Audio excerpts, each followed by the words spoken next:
Viral infection may enhance misfolded protein spread, accelerate neurodegeneration. Aggregates of misfolded proteins, which are associated with neurodegenerative diseases and occur in prion diseases such as Creutzfeldt-Jakob disease, have the ability to pass from one cell to another, including unaffected cells. As a result, the disease spreads across the brain.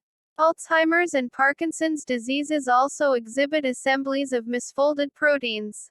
Transmission of aggregates could involve direct cell-to-cell contact, the release of proteopathic seeds into extracellular space, or secreted in association with extracellular vesicles, EVs.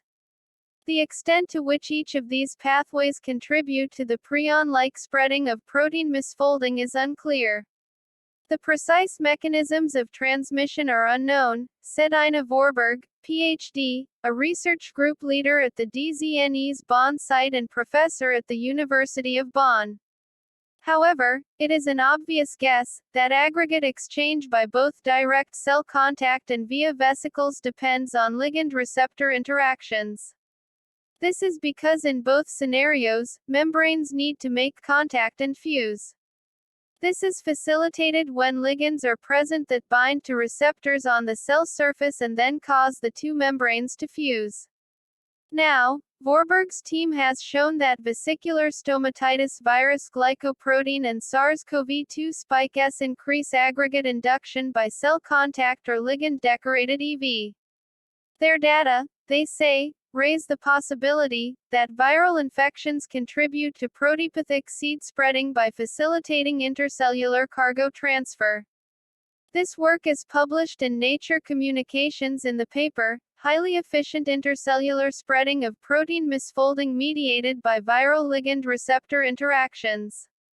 The team investigated the intercellular transfer of either prions or aggregates of tau proteins, as they occur in similar form in prion diseases or Alzheimer's disease and other tauopathies. Mimicking what happens because of viral infection, the researchers induced cells to produce viral proteins that mediate target cell binding and membrane fusion. Two proteins were chosen as examples: SARS-CoV-2 spike protein S and vesicular stomatitis virus glycoprotein VSVG, which occurs in a pathogen that infects cattle and other animals. Moreover, cells expressed receptors for these viral proteins, namely the LDL receptor family, which act as docking ports for VSVG, and human ACE2, the receptor for the spike protein. We could show that the viral proteins are incorporated both into the cellular membrane and into the extracellular vesicles. Their presence increased protein aggregate spreading between cells, both by direct cell contact or by extracellular vesicles. The viral ligands mediated an effective transfer of aggregates into recipient cells, where they induced new aggregates. The ligands act like keys that unlock the recipient cells and thus sneak in the dangerous cargo, Vorberg said. Certainly, our cellular models do not replicate the many aspects of the brain with its very specialized cell types. However, independent of the tested cell type producing the pathologic aggregates, the presence of viral ligands clearly increased the spreading of misfolded proteins to other cells. All in all, our data suggest that viral ligand-receptor interactions can in principle affect transmission of pathologic proteins. This is a novel finding. The brains of patients suffering from neurodegenerative diseases sometimes contain certain viruses. They are suspected to cause inflammation or to have a toxic effect, thus accelerating neurodegeneration.